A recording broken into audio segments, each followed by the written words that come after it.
C'est bon, j'enregistre. Je peux y aller. Bonjour à tous. Nous sommes aujourd'hui la paracha Dvarim. Paracha Dvarim, c'est une paracha importante. C'est la paracha avec laquelle on a commencé le dernier livre, qu'on appelle le Deutéronome. Et c'est surtout le livre, si on passe avant que Moshe va quitter ce monde. En deux mots, la semaine dernière, Masté, on a fini toute la Torah. Les quatre premiers livres. Et dans ce livre, c'est appelé le livre de Dvarim, il est aussi appelé Mishneh Torah. Pourquoi Mishneh Torah? Parce que c'est la répétition de la Torah. Pourquoi la répétition de la Torah? Parce qu'on va voir comment Moshe il a fini, on va dire, son devoir. Moshe sait qu'il ne va pas rentrer en Israël. Moshe sait que maintenant il doit passer la main à Yoshua. Lui, il va être celui qui va faire rentrer le peuple juif en Israël. Maintenant, Moshe s'est dit, il est temps de faire un bilan. Faire un bilan de qu'est-ce qui s'est passé jusqu'à présent. Comment on a vécu ensemble les derniers 39 ans. Qu'est-ce qu'on a fait ensemble? Qu'est-ce qui a marché? Qu'est-ce qui n'a pas marché? Surtout, Moshe va essayer de les remettre, si on peut dire, dans le droit chemin pour s'assurer qu'ils ne vont pas refaire les mêmes bêtises quand ils vont entrer en Israël. Et c'est pour ça que dans ce Chumash, on a pas mal, dans cette paracha, pardon, on a pas mal de réprimandes. Et c'est ce qu'on va voir aujourd'hui. Est-ce que ce sont des vraies réprimandes? Est-ce qu'il n'y a pas ici la miséricorde et il n'y a pas la bonté de Moshe qu'on a toujours eu? Ce qu'on va voir aujourd'hui ensemble, comment faire des réprimandes, c'est le thème qu'on a donné aujourd'hui, des remontrances. On va voir que Moshe, il adresse des remontrances au peuple juif, et malgré ces remontrances, il est toujours avec cette bienveillance, et il va toujours chercher des circonstances atténuantes pour s'assurer que malgré qu'il y a des choses à dire, parce qu'on sait très bien ce qui s'est passé les dernières semaines, qu'on ne s'est pas vraiment comporté de la meilleure manière, et que chaque semaine, il veut toujours une autre plainte, il veut toujours quelque chose sur quoi râler. Néanmoins, on voit comment Moshe, avec tout ce qu'il a pour pouvoir les réprimander, est dur avec eux. En tant que Moshe, en tant que celui qui est là pour toujours défendre le peuple juif, même en donnant des réprimandes, il va toujours rappeler comme quoi, oui, mais, c'est-à-dire, je peux comprendre pourquoi vous avez eu telle et telle chose, mais je sais très bien que ce n'était pas de votre faute. Qu'il y avait certaines choses qui ont fait que ce n'était pas de votre faute et que vous aurez pu, si vous aurez voulu, ne pas le faire. Et le fait que vous avez fauté, il y avait quelque chose qui a fait que ce n'était pas vous. Et on va voir comment Moshe il essaye de cacher ses réprimandes à travers des mots qu'il emploie qu'on n'a jamais vus dans la Torah, jusqu'à ce qu'on va débattre en disant que ce sont même des mots comme quoi c'est des lieux que Moshe il emploie qui n'ont jamais existé. Alors pourquoi il les emploie? Parce qu'encore une fois, Moshe il essaie de cacher ses réprimandes à travers les phrases qu'il emploie. Dans la deuxième partie du cours aujourd'hui, comme on a l'habitude, Rabbi demande que pendant, on a parlé longuement la semaine dernière et la semaine d'avant, l'importance d'apprendre les lois du temple. Pendant les 3 semaines, on va apprendre aujourd'hui sur la partie de la menorah. Comment la menorah a été construite. Est-ce que la menorah, elle était avec des branches arrondies ou bien avec des branches qui étaient en diagonale. Revenons d'abord avec la paracha d'aujourd'hui. Donc, comme j'ai dit tout à l'heure, une paracha très riche parce que c'est la paracha qu'on lit aussi chaque année avant Tisha B'Av. Shabbat Chazon, Shabbat de la vision. Quoi qu'il arrive, on sait qu'on a toujours 3 semaines pendant, 3 Shabbatot pendant les 3 semaines. Alors que Pinchas, c'est pas tous les ans dans les 3 semaines. Parfois c'est avant, parfois on a Matot, Maseh, Dvarim. Là, la majorité des années, il n'y a pas une année où on n'a pas de Dvarim juste avant Tisha B'Av. Et comme cette année, Chodesh, pardon, si Dieu veut, sera mercredi. Et donc Tisha B'Av, Shabbat, qui est juste avant Tisha B'Av, c'est ce Shabbat, Shabbat Varim, qui est aussi appelé le Shabbat Chazon. Pourquoi il est appelé Shabbat Chazon? Sur la vision. Le fait que ce Shabbat, c'est le Shabbat où on lit la Haftara de Chazon Ishayahu, la vision, la prophétie d'Isaïe, qui termine avec le fameux verset Tzion b'mishpat tipadeh v'shaveh abitzaka, que Tzion sera racheté avec le jugement et avec la tzaka. Et c'est aussi le fait, comme Rabbi Levi Tzaddik qui avait l'habitude de dire, que ce Shabbat, on montre à chacun le Beth Amikdash, comme on verra dans la deuxième partie du cours. Comme j'ai dit tout à l'heure, Moshe, finalement, la semaine dernière, il a su comme quoi il ne va pas rentrer en Israël. Et que maintenant, il doit faire cette dernière guerre, qui est la guerre contre Midian, en ça va mourir.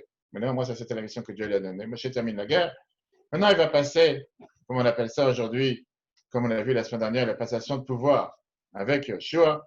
Le peuple juif rentre en Israël. Et Moshe commence avec ce qu'on aura appelé, encore une fois, au sens simple du verset, c'est ça la beauté de du cours qu'on va voir aujourd'hui, Sikha du Rabbi du volume 14, qui explique comme quoi, même quand Moshe donne des remontrances, en réalité, ce sont ce qu'on appelle des remontrances atténuées. C'est même Moshe qui a tellement subi, qui a tellement souffert et qui a mille et une raisons pourquoi finalement, avant de partir, il paie ses navets. Imagine-toi un patron de société qui a souffert de ses employés pendant des années. Mais très bien, à la fin, avant de partir, tu sais quoi, il dit, voilà, toi, tu étais un voyou, toi, tu t'es mal comporté, toi, tu n'as jamais rien. Il peut se lâcher. De toute façon, il s'en va. Là, au contraire, on va commencer encore une fois, il nuance ses remontrances et on va voir comme quoi Moshe, malgré ce qu'il a quoi sur le cœur, malgré ce qu'il a quoi dire contre ce peuple, on voit comment il essaye toujours de trouver un mérite, circonstance atténuante. Et bien sûr, comme on l'a dit tout à l'heure, c'est pas par hasard qu'on lit cette paracha cette semaine parce que c'est en rapport avec la période des 9 jours. Comme on a parlé longuement dans le cours de la semaine dernière, lundi soir, sur la vision chassidique des 3 semaines, que oui, pour certaines personnes, c'est une période de deuil, une période de... Bien sûr qu'on est en deuil sur le temps. Mais est-ce que c'est une période qu'on doit seulement se rappeler de la destruction ou bien de la construction, qui est se focaliser sur le futur? On va voir comment la Torah nous enseigne le fait que même les 9 jours, qui peuvent faire peur, il arrive les 9 jours, on va savoir ce qui peut nous arriver. Au contraire, on va voir qu'au contraire, c'est aussi des jours dans lesquels on doit chercher le mérite du peuple juif et pas juste chercher à accuser, pas juste chercher à rabaisser. Chumash Dvarim commence avec le premier des versets. Comme je t'ai dit, si tu regardes le premier verset, c'est un verset qu'au premier abord ne veut rien dire. Moshe adresse des remontrances au peuple d'Israël. Dvarim 1, verset 1, chapitre 1. Chumash te dit, ce sont les paroles que Moshe adressa à tout Israël au-delà du Jourdain, dans le désert, dans la plaine en face de Souf, entre Paran, entre Tophel et Lavan, Chatserot et Dizar. Si tu me demandes qu'est-ce que sont ces mots-là, encore une fois, si on parle du sens simple, ça ne veut absolument rien dire. Tout ce qu'on vient de dire, ce sont des lieux que tu vas mettre sur Waze. Tu vas chercher sur Google Maps, Google Earth, tu ne vas pas trouver. Viens à Rashi. Rashi te donne l'explication. Qu'est-ce que ça veut dire? El Advarim, deuxième paragraphe. El Advarim, qu'est-ce que c'est? C'est le deuxième morceau. Qu'est-ce que ça veut dire? Voici ces choses-là. Ce sont ces paroles. Étant donné que ce sont des remontrances et que seront énumérés ici tous les lieux où ils ont irrité Dieu, c'est pourquoi il les dissimule et les cite par allusion afin de ménager l'honneur d'Israël. Et on va rentrer après dans les détails, on va te montrer comme quoi chaque mot que Moshe ici l'a employé, d'un côté, il te mentionne une liste d'endroits dans lesquels ils ont énervé le peuple juif. Et la raison pour laquelle c'est mentionné de manière allusionnée, et il ne te dit pas la faute exacte, c'est pour ne pas blesser le peuple juif, pour garder leur honneur. Et après, on va voir à quoi Moshe fait allusion avec ces différents lieux qui sont été mentionnés après l'explication de Rachid. Mais regardons d'abord avec la fin. Regardons le dernier mot. Vedizav. Dizav, Rachid te dit, qu'est-ce que ça veut dire Vedizav? Et il est réprimanda à propos du veau d'or qu'ils firent à cause de la surabondance de l'or en leur possession. Comme c'est écrit dans Osée, Osée chapitre 2, verset 10, là-bas c'est écrit, je leur ai donné beaucoup d'argent et de l'or, et ils ont fait un Baal, ils ont fait une idole. En 2 mots. Le fait qu'ils ont eu trop d'argent et trop d'or, ça a fait qu'ils ont commencé à faire la faute du veau d'or. Moshe n'a pas voulu se rappeler ou leur rappeler qu'ils ont fait la faute du veau d'or. À la place, il dit dans le verset, voici ce que Moshe a raconté au peuple juif, dans tel et tel et tel endroit, Vedizar. Vas-y, trouve-moi cet endroit. Il n'y a pas d'importance. Seulement, c'était une allusion au mot or qui fait une allusion à l'or qu'ils ont employé. Et ça, c'est la question que j'allais te demander. C'est ce qu'on va débattre aujourd'hui. Est-ce que l'or, c'est quelque chose de bien ou c'est quelque chose de mal? Et c'est une question que tu peux poser surtout. Est-ce qu'un iPhone, c'est quelque chose de bien ou c'est quelque chose de mal? Est-ce que ce que Dieu il a créé, c'est quelque chose de bien ou c'est quelque chose de mal? Si l'or, c'est quelque chose de mal, pourquoi Dieu leur a donné? Ils n'ont pas reçu de l'or comme ça par hasard. Si l'or, c'est quelque chose de bien, comment ils ont pu fauter avec? C'est ce qu'on va débattre aujourd'hui. Comment regarder sur certaines choses? Alors, on sait très bien ce que la Gemara nous dit, que l'onitna zahav, que l'or n'a pas été donné seul du temple pour voir combien d'or il y avait dans le temple qui était le palais de Dieu, qui devait être le plus beau qu'il y avait sur toute la planète. Très bien. On sait très bien qu'il y a eu aussi le veau d'or. Donc, est-ce que parce qu'il y a le veau d'or, l'or devient quelque chose de mal? Ou bien l'or, on va dire, c'est quelque chose de neutre. Tu peux faire avec ce que tu as envie. Ou bien on peut changer de regard et dire non, l'or, c'est quelque chose de bien, pas neutre. le fait que toi, tu as décidé d'en faire avec quelque chose de mal, ça ne le rend pas mal. Et tu peux prendre ça pour tout ce qu'il y a aujourd'hui sur la planète. En 2 mots, iPhone, Internet, technologie. Et c'est 2 visions des choses. Tu as certaines personnes qui vont te dire, c'est mauvais, c'est mal, c'est interdit, il faut le détruire, il faut l'enfermer, il faut le cadenasser, c'est quelque chose qu'il ne faut pas en profiter, il faut s'en séparer. C'est une vision de certaines personnes. Bien, la Chassidoute te montre que ce n'est pas possible de dire que quelque chose que Dieu il a créé, c'est mal. Il n'y a pas quelque chose de mal. Ce que Dieu a créé, ce n'est pas la force des choses bonnes. Il n'y a pas un ra yorel min mal, il n'y a pas de mal qui descend d'en haut. Ce que Dieu a créé, par définition, c'est bon. Même l'atome, c'est bon. On l'a vu la première fois. Après, c'est à l'humain de décider ce que tu veux en faire avec. Mais dire que c'est mal, c'est pas mal. Le cannabis, par définition, c'est pas mal. C'est une plante. C'est une plante que Dieu a créée, que tu peux faire des médicaments avec, que tu peux guérir des gens. Le fait que certaines personnes l'utilisent à mauvais escient, c'est pas pour autant que ça le rend mal. C'est ce qu'on va voir aujourd'hui par rapport au mot que Moshe a employé, justement la différence entre ce qu'il a employé dans la paracha Dvarim et qu'est-ce qu'il a employé aussi dans la paracha Tissa, où là-bas il y a toute l'histoire du Vaudor. On va voir les 2 différents termes qu'il a employés. On va voir la nuance. On va voir comment Moshe nous montre comment regarder sur l'or. Maintenant vient la question. Est-ce que tout le monde est d'accord avec Rashi? Et on sait que demain, c'est la Yula de Rashi. C'est le jour de 29 Tammuz. Est-ce que tout le monde est d'accord avec Rashi? De dire que ça n'existe pas de lieu pareil. Alors, c'est vrai qu'aujourd'hui, tu cherches sur Waze, tu n'as pas trouvé un endroit qui s'appelle Dizar. Très bien. Mais on sait très bien que Rashbam, il te dit clairement que Lavan, regarde dans Rashbam juste après, Lavan, Khatzerot et Dizar. Rashbam te dit que ce sont des noms d'endroits selon le sens littéral. Et Rashbam t'explique en te disant que Dizar, c'est comme c'est écrit dans la paracha Vayishla, chapitre 36, verset 39. Bat Mezar, c'est le nom d'un endroit. Alors tu vas me dire, pourquoi il y a un endroit si bizarre? Pourquoi il y a un nom si bizarre? On a trouvé plusieurs fois dans la Torah que la Torah, elle appelle le lieu en fonction de ce qui s'est passé. C'est très bien, il y avait un endroit qu'on a vu il y a quelques semaines, Kivrot Atahava, les tombes où il y a eu l'envie. En 2 mots, c'était quand il y a eu toutes ces histoires avec les relations interdites avec les filles interdites. On sait qu'il y a eu avec Moshe le tapé sur les roches, en fonction de plusieurs choses qui se sont passées dans un endroit. C'est comme ça qu'on a appelé l'endroit. Pourquoi Rashi s'efforce à te dire que ici, le nom que mentionne Moshe d'Isaac, ce n'est pas un nom, ce n'est pas un lieu d'un endroit, mais c'est une réprimande qui est cachée. À la question comment le Rabbi le demande. Dans la Torah, plusieurs endroits sont nommés en fonction d'une action qui est menée. Bien que le lieu d'Isaac ne soit cité nulle part ailleurs, plusieurs lieux n'apparaissent qu'une seule fois dans la Torah. Pourquoi Moshe doit s'efforcer ici à te dire qu'on ne parle pas d'un lieu, mais qu'on ne te parle pas d'un lieu réel, mais que Moshe vient ici allusionner la faute du Vaudor. Alors rentrons dans les détails.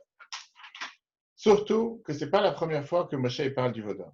Si tu me dis, on n'a jamais parlé dans la Torah la faute du Vaudor, ok, je peux comprendre. La question, elle est que le fait que le peuple juif a fauté par abondance d'or qu'ils avaient, Rashi l'a déjà dit. Rashi l'a déjà dit qu'on a parlé dans la paracha Kitissa. Paracha Kitissa qui est juste après Yitro, Mishpatim, Troumat, etc., Kitissa dans le Chumash Shemot dans l'Exode. C'est là-bas qu'on nous parle de la faute du Vaudor, c'est là-bas qu'on nous parle comment Moshe, Dieu l'a pardonné à Moshe. Et là-bas, la Torah nous raconte la chose suivante. Quand Dieu s'est énervé très fort sur la faute du Vaudor contre le peuple juif, Moshe il a essayé de vouloir défendre le peuple juif. Et qu'est-ce qu'il a dit? Ana chata mazechata, de là, tu l'as pas dans le texte. Oui, tu l'as juste après. Kitissa 32-31. Moshe retourna vers Dieu et dit, hélas, ce peuple est coupable d'un grand péché. Ils se sont fait un Dieu d'or. Maintenant, si tu veux pardonner leur faute, sinon efface-moi de ton livre que tu as écrit. Donc, c'est la fois qu'on sait très bien, la seule fois dans la Torah que le nom de Moshe a été effacé dans la paracha Tetzaveh. On voit que Moshe, il emploie quoi? Ils se sont fait un Dieu en or. Qu'est-ce qu'il a voulu dire en disant ils se sont fait un Dieu en or? Vient Rashi. Rashi te dit un Dieu en or, c'est toi qui en as été la cause, puisque tu les as comblés d'or. Et tout ce qu'ils désiraient. Comment aurait-il pu ne pas pécher? Fameuse phrase que Rashi nous ramène à l'époque, avec un exemple avec un roi dans Rashi, dans Kitissa, qui a donné à manger à son fils, qui a donné à boire à son fils, qui l'a décoré, qui lui a mis une poche sur son corps, comme un diamant plein d'or, et qui le met sur la porte d'une maison de prostituée. Comment tu veux qu'il ne fasse pas? Il a tout ce qu'il faut pour lui. Il est content, il est heureux, il a mangé, il a bu, il a de l'or, il a de l'argent, il est avec des prostituées. Qu'est-ce que tu veux qu'il ne comprenne pas? Qu'il dit non, je suis là-bas pour faire tchouva avec ces prostituées. C'est automatiquement qu'il va tomber. Moshe dit à Dieu en deux mots dans la paracha qui dit ça. Pourquoi tu es énervé contre eux du fait qu'ils ont fait un Dieu en or avec la faute du veau d'or? C'est toi qui leur as donné l'or. Si l'or est tellement mal et si l'or est tellement mauvais, tu n'aurais pas dû leur donner de l'or. Si tu as peur qu'ils allaient tomber avec l'or, donne pas de l'or. L'histoire est terminée.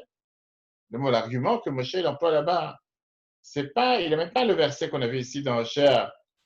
Il amène dans cette paracha avec Kesef et Zarav qu'on a vu au départ que je leur ai donné beaucoup d'argent et ils ont pris l'or pour l'idolâtrie. Moshe là-bas, il te dit que le problème est la faute de qui? La faute de Dieu.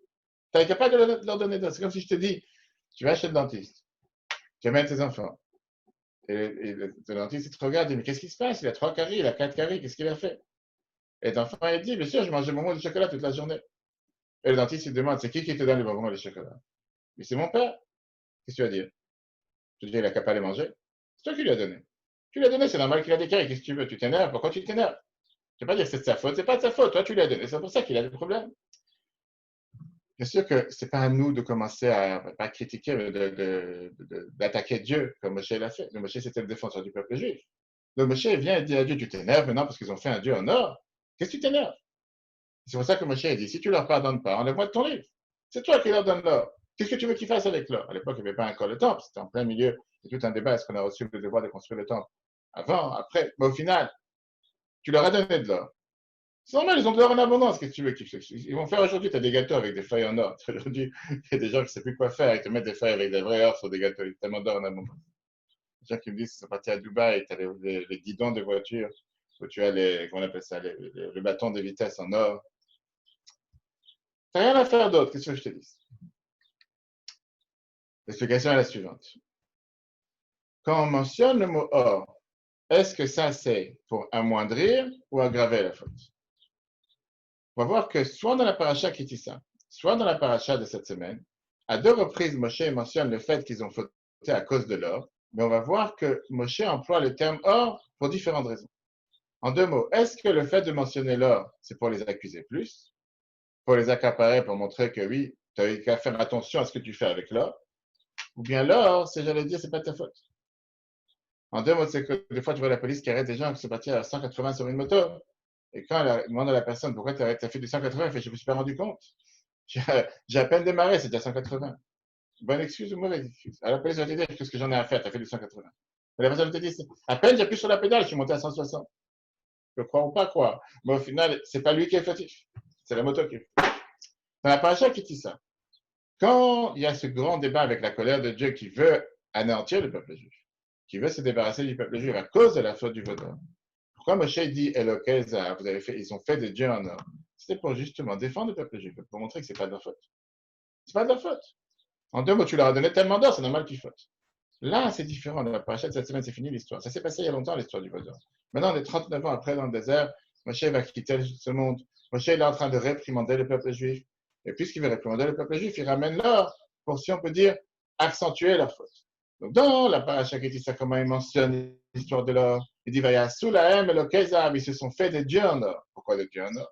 Pour dire que s'ils ont fait un veau en or, c'est à cause de Dieu, parce que Dieu leur a donné de l'or. Et c'est pour ça qu'il dit des dieux en or, parce qu'a priori, quand tu veux mentionner quelqu'un, tu n'es pas obligé d'accentuer, de rappeler encore une fois la faute qu'il a fait. Mais là, il voulait montrer, ils avaient trop d'or. Pourquoi ils avaient trop d'or? C'est toi qui leur as donné. C'est normal qu'ils ont fauté.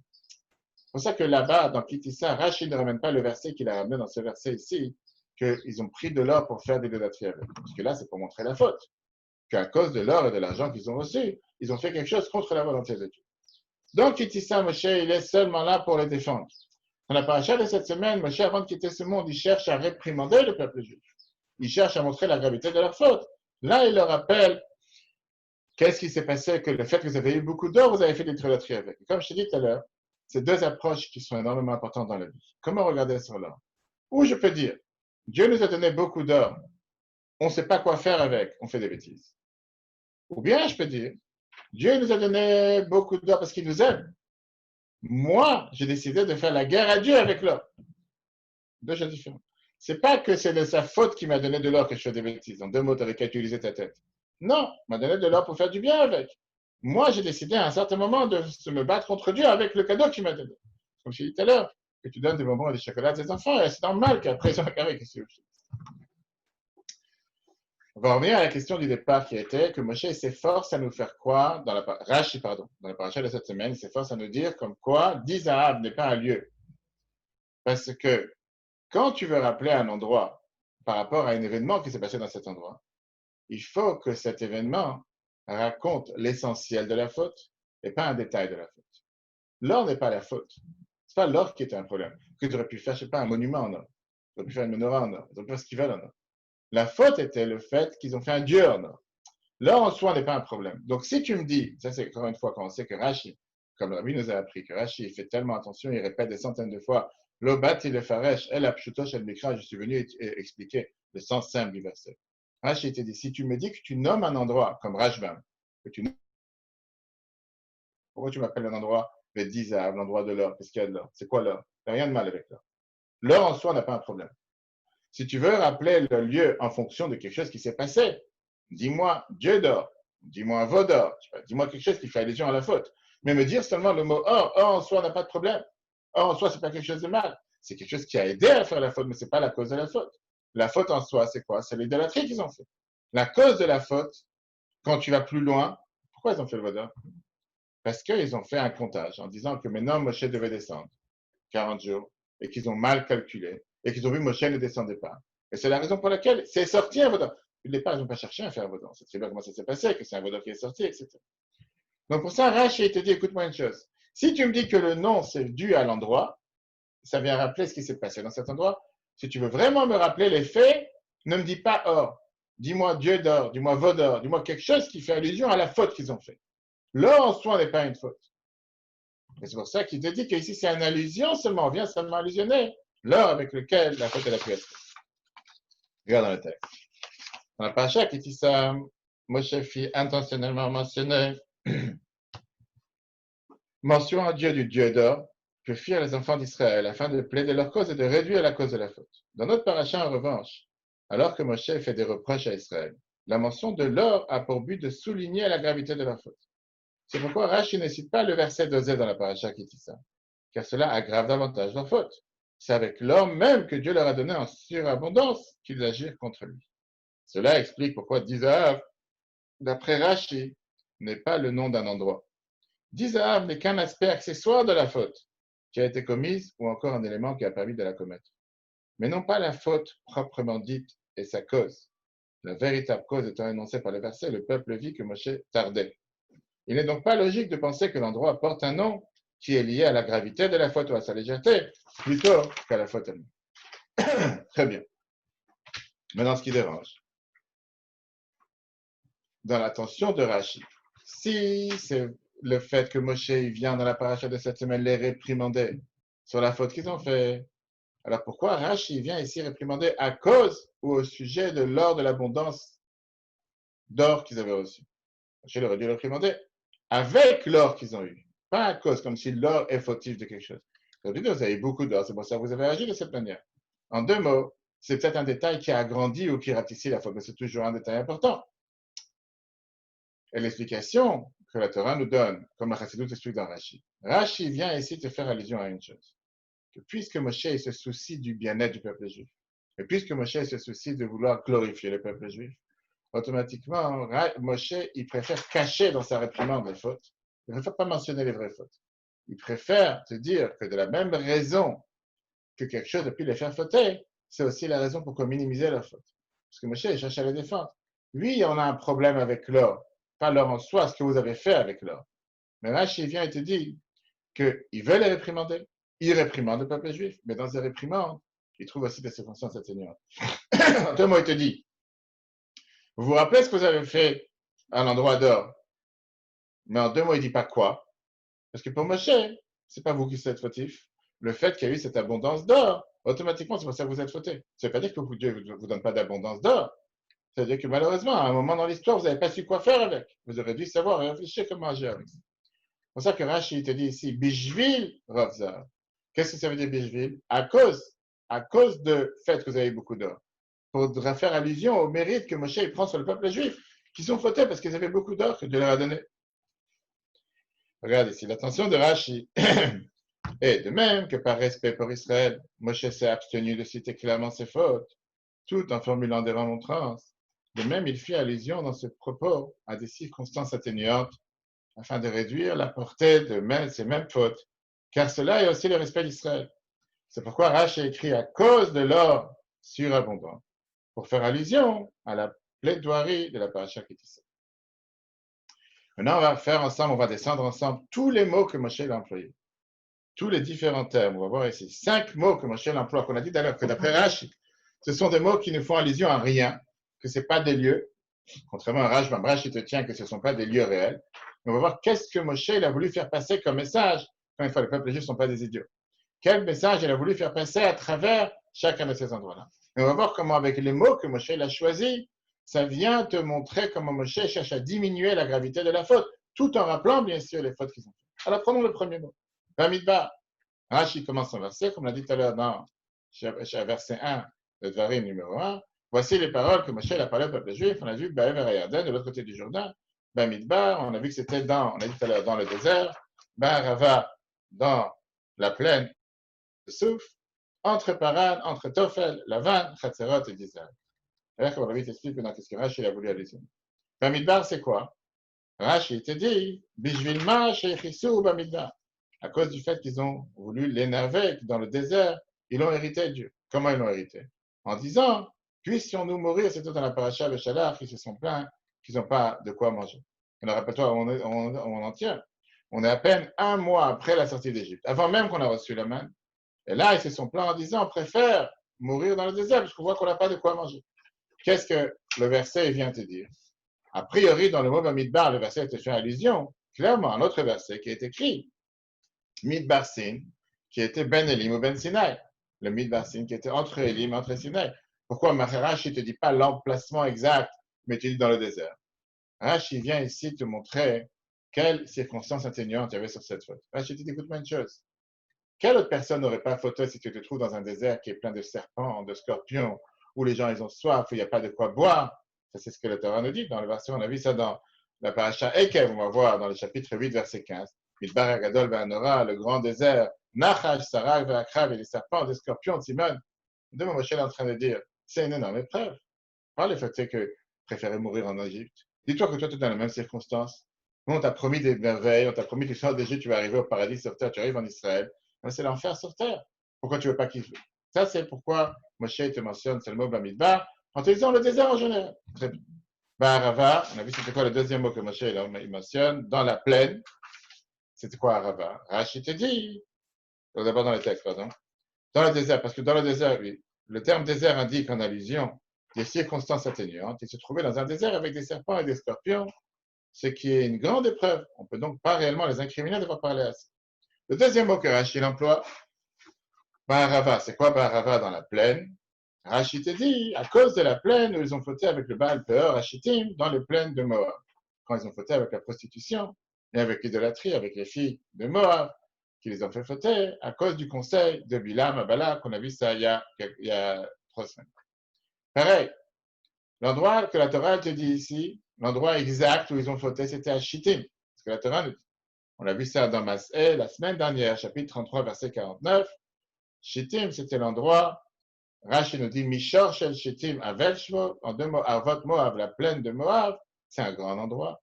Il y a un endroit qui est appelé comme le plateau, qui est aussi appelé comme un endeuillé, comme le mot Avel. Mais néanmoins, on te parle de l'endroit général. Rashi ici te dit Ba'arava. Pourquoi il appelle ici Ba'arvot Moab? On a vu ça dans Rashi, comment il s'explique qu'ils ont fauté avec les plaines de Moab. Rashi vient et te dit, rappelle-toi d'où ils viennent ces gens-là. Il te dit que Moab, c'était qui Moab? Quand la fille de Lot, elle est tombée enceinte de son père, parce qu'elle n'était pas pudique, et elle a fait savoir à tout le monde qu'elle était enceinte de son père, comme Rashi, comme la Torah nous dit.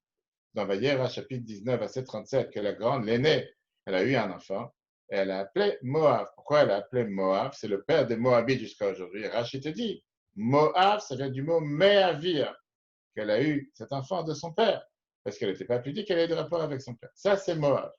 Bien, Rachid t'explique ici comment on peut appeler tout un peuple avec un nom si dégradant. C'est ce qu'on appelle pas la prostitution, c'est ce qu'on appelle de l'inceste. Tout ça pourquoi? Parce que la mer, dans le passé, elle a eu des rapports et des relations interdites. Mais ça veut dire que d'après Rashi, Moshe étonnait que même aujourd'hui, le peuple de Moab se comporte de la même manière, avec des incestes insupportables. Pourquoi Rashi te dit de la Torah, Moshe, quand il parle maintenant au peuple juif en les réprimandant, il dit la faute s'est passée dans Baharava, la fameuse vallée, la vallée de Moab, la fameuse qui est connue, un article défini. Mais Rashi te dit, parce que Moshe cherche ici à trouver une circonstance atténuante au peuple juif. En deux mots, pourquoi ils sont tombés dans la prostitution? Du fait qu'ils se trouvent dans un endroit où il n'y a que des prostituées, que ça c'était la vallée de Moab. C'est la plus grande épreuve sur Terre. C'est comme si quelqu'un va se trouver dans un endroit où il y a toutes ces choses-là qui se passent à travers, devant les yeux toute la journée. Comment tu veux que quelqu'un ne va pas tomber? Moshe dit, il réprimande tout ce qui s'est passé par Arava dans la plaine. Il fait allusion à la plaine de Moab en disant, oui, je sais qu'ils ont fauté là-bas, c'était grave. Mais qu'est-ce que tu veux faire? Comme on l'a vu tout à l'heure, tu mets quelqu'un devant une boîte de prostituées à longueur de journée. Qu'est-ce que tu veux qu'il n'a pas fauté? C'est normal qu'il peut tomber. Quel est le troisième terme que Moshe emploie? D'abord dans le texte. Dans la plaine, à cause de la plaine où ils ont fauté avec Baal Peor, Shittim dans la plaine de Moab. Écoutez, si Khazabi te dit comme ça. Une allusion est faite aux circonstances atténuantes pour la faute de Baal Peor, dont la cause essentielle était l'immoralité. En effet, le plaine de Moab était un lieu connu pour sa grande débauche. L'épreuve était donc particulièrement âpre. Troisième mot que la Torah l'emploie, Mol Souf. Quand Moshe parle au peuple juif, il dit qu'ils étaient face à les plaines en face de Souf. Qu'est-ce que c'était en face de Souf? Rachid explique. En se rebellant à la mère des gens, en disant de leur arrivée, est-ce qu'il n'y a pas de sépulture en Égypte? Rachid Shemot 14-11. Et en la quittant, ainsi qu'il est dit, ils se sont rebellés à cause de la mer dans la mer des gens, comme c'est écrit dans Télim. Pareil, qu'est-ce que Rachid vient te montrer pourquoi Moshe cherche à défendre le peuple juif? Alors, écoute-moi une chose, mets-toi à leur place. Ils arrivent devant le Yam Souf, la mer Rouge, la mer des gens. Qu'est-ce qu'ils voient? Les Égyptiens, ils sont à l'arrière. Il n'y avait aucun moyen naturel pour pouvoir s'en sortir. Ils n'étaient pas au courant maintenant que la mer allait s'ouvrir. Tu as les Égyptiens à l'arrière avec Pharaon. Tu as la mer à l'avant. Ils sont tombés dans la plus grande panique. Et c'est pour ça que même quand ils ont passé la mer, ils étaient occupés avec le butin qu'il y avait sur la mer, parce que c'est ce que Dieu leur a demandé de faire. Mais sur place, tu peux très bien comprendre qu'ils tombent dans une telle panique qu'ils préfèrent retourner en Égypte. Qu'est-ce que tu veux qu'ils fassent? Ils sont censés savoir qu'il va y avoir un miracle. Tu peux avoir mille et une raisons pour pouvoir dire non, ils auraient dû avoir confiance en Dieu. Ils viennent de découvrir Dieu. Moshe, c'est la raison pour laquelle, quand il est réprimandé, il dit, je vous rappelle ce qui s'est passé devant la mer de Souf, devant Yam Souf. Quel est le prochain mot? D'abord, les circonstances atténuantes sont claires. Parvenu au bord de la mer, il n'avait d'une manière naturelle aucune possibilité d'être sauvé. Puis quand il quitta la mer, ils ont recueilli le butin de fer. Dieu fut donc bien à l'origine de ce qui se passa, ce qui explique leur grande soif et leur profond désir. Continuons Rashi. Rashi te dit qu'après après en face de Souf, entre Paran. Rashi t'explique, c'est qu'est-ce qui s'est passé à Paran. Paran, c'était l'endroit où il y a eu ce qu'on a parlé déjà avec les explorateurs. Midbar Paran, dans le désert de Paran, par les explorateurs. Rashi te dit encore une fois, tu viens les réprimander sur le fait qu'ils ont pleuré toute la nuit. Et d'ailleurs, c'était le premier Tisha B'Av, parce qu'ils se sont plaints sur le fait qu'ils ne vont pas pouvoir entrer en Israël. Mais ce n'est pas de leur faute, c'est la faute des explorateurs. Pour te dire que s'il n'y aurait pas eu les explorateurs qui les auraient fait fauter, automatiquement, ils n'auraient pas fauté. Donc c'est les explorateurs qui les ont fait fauter. C'est pour ça que Rashi termine avec le dernier verset, Ben Tofel ve Lavan, entre Tofel et Lavan, pareil comme on l'a dit tout à l'heure, c'est quelque chose qui n'existe pas, ce n'est pas un lieu qui existe. Rashi les réprimande, Ochicham al-Advarim, on dit qu'il les a réprimandés sur quoi? Regarde dans le Rashi, il leur adressa des reproches pour avoir insulté la manne qui était blanche, la vanne, en disant, et notre âme est dégoûtée de ce pain misérable, dans Bamidbar 21.5, et pour cette mal comportée dans les déserts de Paran par les explorateurs. Maintenant, pareil, quelle est la circonstance atténuante que Rashi a sur ce verset? Rashi te dit, écoute-moi une chose. D'abord, les réprimandes du peuple juif étaient sur la manne qui est tout le temps blanche, qui n'a pas de couleur, qui n'a pas de goût au départ. Quelque chose qu'on n'a pas vraiment appelé. C'est comme si je dis tu manges pour manger, mais il n'y a pas de goût dans ce que tu manges. Pareil, Moshe les réprimande en disant vous êtes mal comportés. Mais ce n'était pas de votre faute. Parce que c'est vrai qu'en ayant la même chose tous les jours, à la fin, t'en as marre. Dernier mot que Moshe l'emploie, d'abord dans le texte. Les circonstances atténuantes pour Paran, ce sont les explorateurs qui ont incité le peuple, qui l'ont fait trébucher. Les circonstances atténuantes pour Tofel et Lavan, étant donné que la manne était blanche, lisse et détachée de toute couleur, ils n'en concurent pas un plaisir véritable. Ce détail pourrait expliquer leur plainte sur la manne. Et enfin, Chatzerot, le dernier mot que Rashi, dans le Torah, qu'on a vu tout à l'heure à Chatzerot, avant d'Isaac qu'on a expliqué longuement, Rashi te dit Chatzerot fait allusion à la machloket de Korach, la querelle de Korach. Pareil, quelle est la circonstance atténuante? Rashi vient et dit, malgré qu'il y a eu toutes ces querelles de Korach contre Dieu, parce qu'il n'était pas d'accord sur le choix que Dieu a fait, c'est la faute de Korach, c'est pas de votre faute. C'est Korach qui a essayé de tout faire contre eux. Et la preuve, c'est que Moshe lui-même, il a pris l'argument face à Dieu en disant, Aïch echad yecheta, est-ce qu'un homme va fauter? Un seul homme. Et tu vas t'énerver contre tout le peuple juif. Ça n'a pas de sens. En deux mots, il dit, pourquoi tu veux punir tout le monde alors que c'est un homme qui a fait des bêtises? Regarde dans le texte. La circonstance atténuante. La querelle n'est celle de Korach, n'est que celle de Korach qui finit par inciter les autres. Ainsi que Moshe l'a formulé. Quoi? Un seul homme aura fauté et tu t'hériteras contre la communauté tout entière. Korach, chapitre 16, verset 22. Voilà qu'avec ça, on vient de voir comment tous ces mots que la Torah emploie dans le premier verset, basés sur Rashi, ce pas des lieux réels, c'est des allusions à certaines choses, mais c'est des allusions à certaines choses qui se sont déroulées, et qu'en réalité, ce qui s'est déroulé, Moshe, il essaie de trouver à chaque fois une circonstance atténuante pour montrer que malgré ce qui s'est déroulé, néanmoins, ce n'était pas réellement leur faute. Donc on a dit, avec la bonté que Moshe, il a d'un côté, il les réprimande, des répressions, des réprimandes atténuées, du fait qu'il leur dit, oui, mais je peux comprendre qu'il y a eu certaines choses, ne refaites pas les mêmes bêtises, même si j'ai des raisons pour pouvoir comprendre pourquoi vous ne devrez pas agir de la même manière, parce que ce qui s'est passé là-bas, il y avait une certaine raison pourquoi vous avez agi de cette manière. Donc on voit que c'est comme un bon père, que malgré qu'il réprimande ses enfants, il a toujours, pourquoi pas. Ce qui fait bien de leur donner à chaque fois une circonstance atténuante. Encore une fois, c'est Moshe, c'est son rôle. C'est Moshe. Ça y est, il l'a fait déjà. Très bien. Ils ont été pardonnés. Qu'est-ce que tu veux qu'il voit? Qu'il s'énerve? Et qu'est-ce qu'il va gagner de s'énerver? Qu'il se rappelle avec lui que du mal? C'est bien de rappeler les fautes. Alors, c'est ce que j'ai dit, il les rappelle, mais avec une circonstance atténuante. Ouais. En deux mots, quel est le but qu'on a vu au départ? C'est quoi le but de Chumash Dvarim? C'est de leur demander que quand ils rentrent en Israël, ils ne font pas les mêmes bêtises. Donc là, il leur dit, Jésus, vous avez fait telle et telle bêtise, mais il y avait une circonstance atténuante. Ça ne veut pas dire que si ça se reproduit la même chose, vous allez trouver les mêmes circonstances. Et je vous demande de ne pas le refaire. Vous voyez tout à l'heure qu'on lit à chaque fois par Parashat Dvarim juste avant Tisha B'Av. Quel est le lien avec le Shabbat avant Tisha B'Av? C'est que les jours de Ben HaMetzarim, la période dans laquelle on est, c'est un jour de réprimande sur le peuple juif.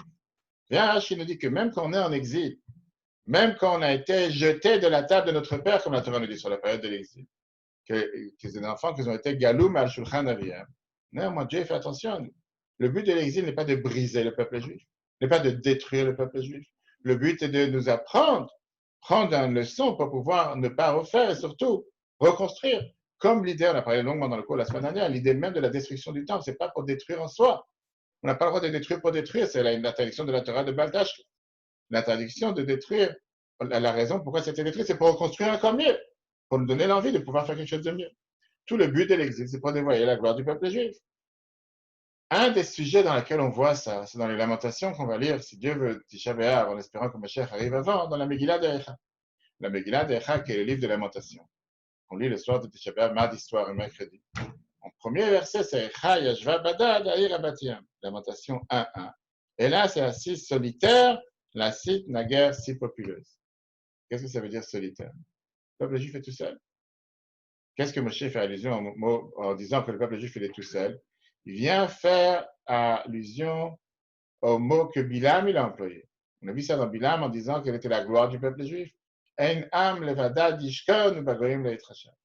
Le peuple juif, c'est un peuple qui ne se mélange pas parmi les nations et vit solitaire, ne se confondra pas avec les nations. Tu peux faire tout ce que tu veux pour ressembler aux autres. Dieu a décidé qu'on doit être différent des autres. Et par ça qu'on est différent des autres, comme l'huile qui ne se mélange pas dans l'eau. Le peuple juif ne se mélange pas dans le reste. Par ça qu'on ne se mélange pas dans le reste, on mériterait la reconstruction du troisième temple. Parce que le mot badad vient ici faire allusion à deux sens. D'un côté, on est tout seul.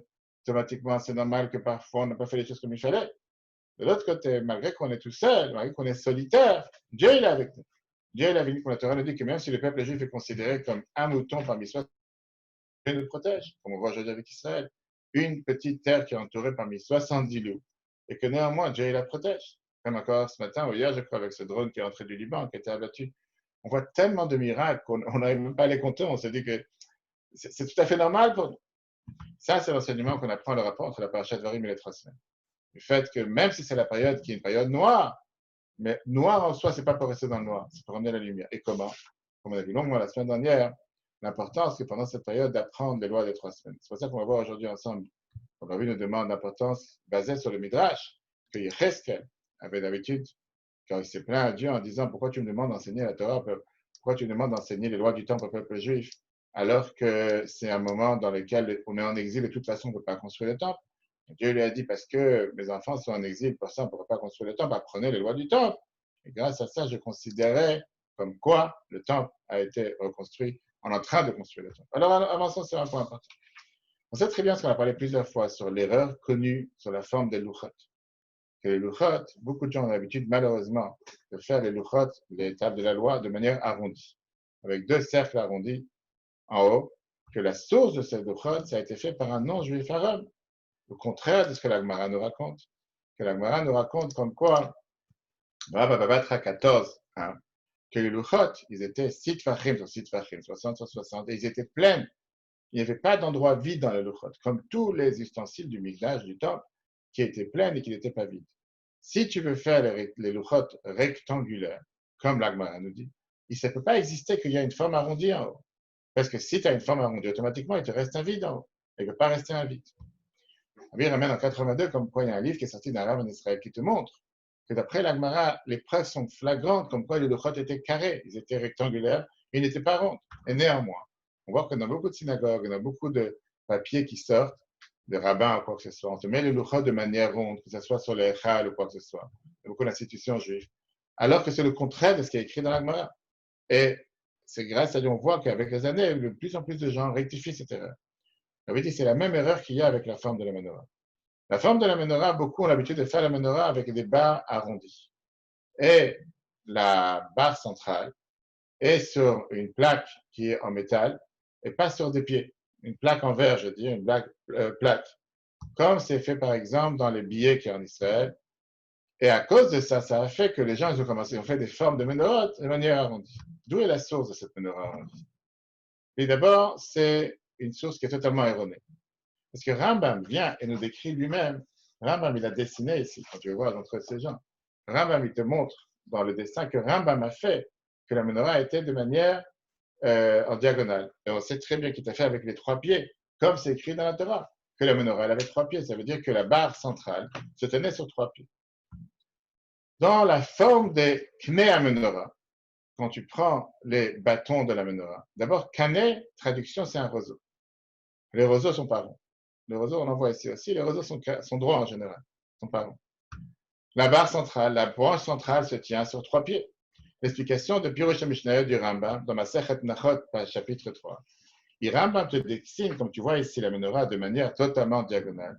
Et là-bas, on voit que les barres sont totalement en forme diagonale, en forme droite, comme on a dans le Shin, qui sort de Tfilin, on peut les voir en forme droite, et pas en forme arrondie. Alors, certains peuvent dire qu'on n'a pas le droit de faire une menorah qui est exactement la même, identique à celle qu'il y avait dans le temple. La Gemara Avodah, page 43a, et Rambam ramène ça dans les lois de Beth Aprira, chapitre 7 à la Chayou. Shulchan Aruch Yeredeh ramène ça dans le chapitre 141, pardon. C'est pas pour autant qu'il faut changer les barres, puisque la réalité, c'est qu'on sait très bien qu'aujourd'hui, on a l'habitude de ne pas faire le même numéro de barres. C'est très bien qu'une menorah dans le temple, elle avait 7 branches, avec le shamash au centre, alors qu'aujourd'hui, toutes les menorahs qu'on a, ils ont 9 branches. Il y a 8 branches, plus le shamash. Justement, pour ne pas faire quelque chose d'identique qu'il y avait dans le temple. Alors, pourquoi changer la forme? Surtout qu'on va voir, tout de suite expliqué, que l'idée d'où est venue la menorah arrondie, c'est basé sur la porte de Titus. La porte de Titus qui est à Rome. Là, tu peux voir le dessin. Ça, c'est la porte de Titus qui est gravée à Rome, qui a été fait pour se moquer du peuple juif. Qui a été fait, là on peut la voir, peut-être on peut la voir ici plus proche, la barre de la porte de Titus qui avait à Rome, qui a été fait pour se moquer des esclaves juifs, comme quoi ils avaient volé ce qu'ils avaient. Et automatiquement, on a décidé de la faire arrondie, on va tout de suite voir quelle idolâtrie il y a à l'intérieur. Une seconde, avance. Dans le livre Maaser Choshev, c'est écrit que les barres de la menorah, elles étaient peut-être arrondies, mais après, ils montaient vers la grandeur de la menorah. Mais clairement, on voit que Rambam te décrit et te fait le dessin comme quoi les barres de la menorah étaient 100% droites et non arrondies. Comme on l'a dit tout à l'heure, rappeler de faire un élément du temple sur celui qui a détruit le temple, c'est le plus grand rabaissement du peuple juif.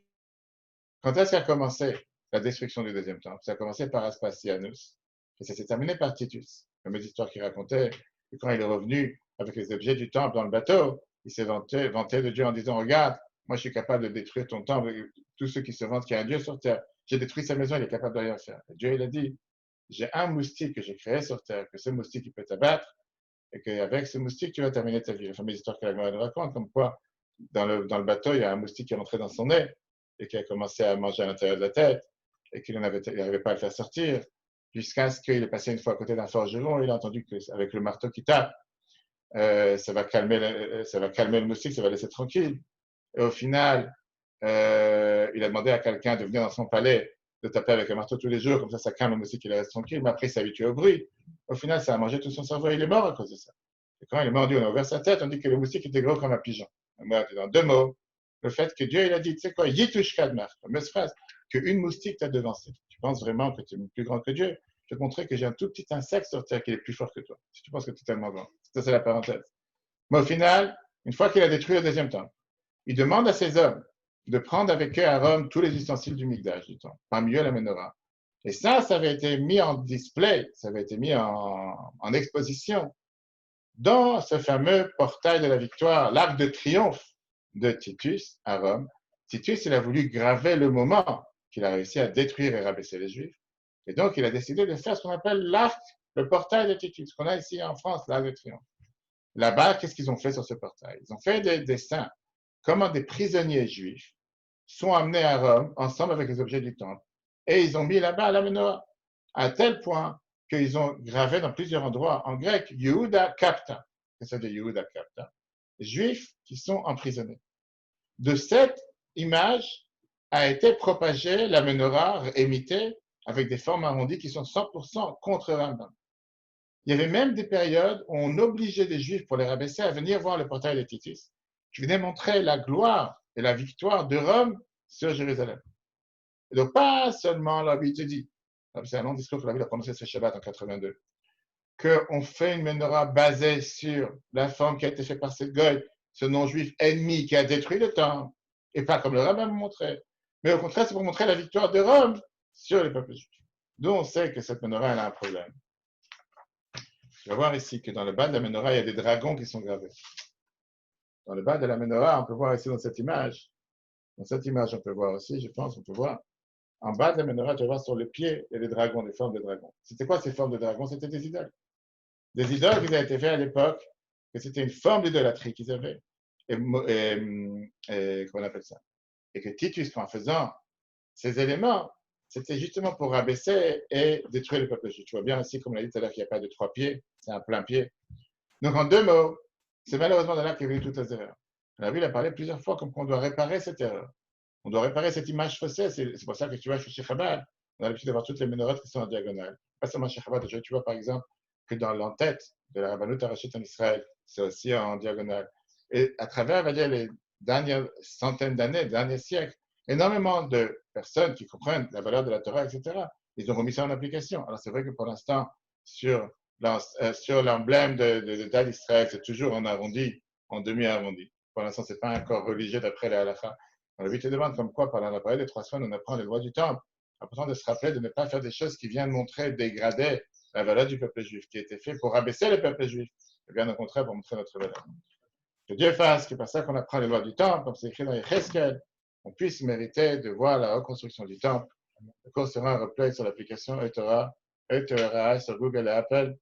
Très bonne journée à tous et si Dieu veut, à la semaine prochaine, demain le prochain cours à 14h.